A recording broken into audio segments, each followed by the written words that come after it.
Do you know that the first 60 seconds of your presentation determines whether your audience stays with you or tune out? On YouTube, if 100 people click on the thumbnail of a video, only 50 people stay beyond the first 15 seconds. The rest either close the video or switch to another one. So the start of a presentation is very critical. Here is how most presenters start their presentation. I am so and so from so and so company. Today I am here to talk about blah blah blah. See, if it's a college presentation when there is not much at stake, such a dull opening might be okay. Or if it is an internal presentation to your own team, you might get away with such an opening. But if you want to make a business presentation to a group of impatient, high-level executives, such a dull opening might not work. I'll tell you why. If your talk is part of a company meeting, then they would have already circulated an agenda of the meeting to all the participants. Guess what an agenda would have? Who you are, where you are from, and what you're going to talk about. So when you start your presentation with what your audience already knows, naturally they will feel bored and they will disengage from your presentation. The second and the more important reason why that opening would fail is it answers the question of what you would say, but it fails to answer a more important question for your audience, which is, why does it matter to me? In my experience over the years, I've always observed that most successful presentations always start by answering that very critical question, which is, why should I bother listening to you? So what is the technique used by those successful presenters in opening their talk?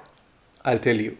But before that, I'm Ramgopal from presentationprocess.com. We help professionals like you create better presentations. So do successful presenters start their presentation by saying, let me tell you why you should listen to me? Of course not. That would be so abrupt. They use more subtle methods to open their presentation. Today, I'll tell you two useful techniques that will help you nail your presentation opening every time. I use these techniques all the time whenever I make a presentation. The first technique is to start with a surprising fact relevant to the topic. Let me give you an example. Let's say you are a company that installs solar panels in office buildings. You may start your presentation by stating an interesting fact like, do you know that a typical office building of this size can save up to $184,000 in electricity bills every year? Now your audience will sit up and listen to what you have to say. Of course, you need to justify what you have said in the opening by way of calculations and other proofs. But then, if you are able to do that, you will have your audience listening to your presentation throughout without any distractions. Now, why does this method work? It works because of an important psychological principle called pattern interrupt. Your audience expects you to start your presentation by saying something routine like I am so and so, I am from so and so, and I am here to talk about this and this. But then, the moment you start your presentation like the way that I said, with a surprising fact, you break that pattern. But the most important thing here is the surprising fact you say should be relevant to the presentation. Otherwise, your audience will lose the attention as soon as the surprise element wears off. The second powerful technique to open your presentations is to ask a thought-provoking question. See, as humans, we are wired to answer questions. We cannot help but answer questions. We may not answer those questions aloud, but inside our own minds, we answer those questions. And if we can't find an answer to a question, then there is an information gap that is created, and we will continue to pay attention to whatever source that gives us that information till the time that gap is filled. That is why a thought-provoking question always hooks the audience. Remember, the question can even be rhetorical. That is, you don't necessarily have to expect an answer to the question, but the mere asking of a question will set your audience thinking. Let me give you an example of how this technique works by using the same example that we used earlier. You say, what if you discover that you've been paying an excess of $200,000 every year in electricity bills? What if you can save that much amount from tomorrow every year for the next 25 years with zero maintenance and zero hassles? In the next 15 minutes, I'll show you how to achieve that for your company. Now look at the format here.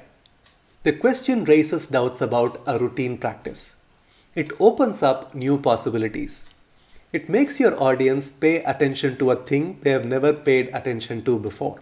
That is the hallmark of a good thought-provoking question. No matter what kind of presentation you make, you can always come up with a surprising fact relevant to the presentation or a good thought-provoking question that sets up the scene for your presentation. Now let me share a bonus opening technique. This is a variation of the thought-provoking question. To demonstrate how this technique works, let me give you a different example. It goes something like, imagine this. As a customer service manager, you walk into your office on a Monday morning. Open the laptop to go through the service report for the month. You get a pleasant surprise to see that the number of complaints received by your complaints management team has gone down by 35% for the month. You notice that the customer satisfaction scores have gone up significantly as well. You go down the report further and see that the number of product returns have come down by 40%. Won't that be wonderful? That has exactly been the experience of 14 other companies last month, where we installed our automated chatbot system on all the customer touchpoints. In the next 15 minutes, I'll show you how you too can experience the same kind of results in your company with our system. Can you see what I did there? Like the way hippos wallow in the mud in summers, I let the audience wallow in their potentially bright future. I didn't say things like, you notice an improvement in customer satisfaction score. I actually painted the scene with visual words, like, as a customer service manager, you walk into the office on a Monday morning. You open the laptop to go through the service report. Can you see it is much easier for the audience to visualize the scene because of the words I chose. I even used emotional words like you get a pleasant surprise, and I also acted out the emotion. These small things are very important to make this particular opening technique work.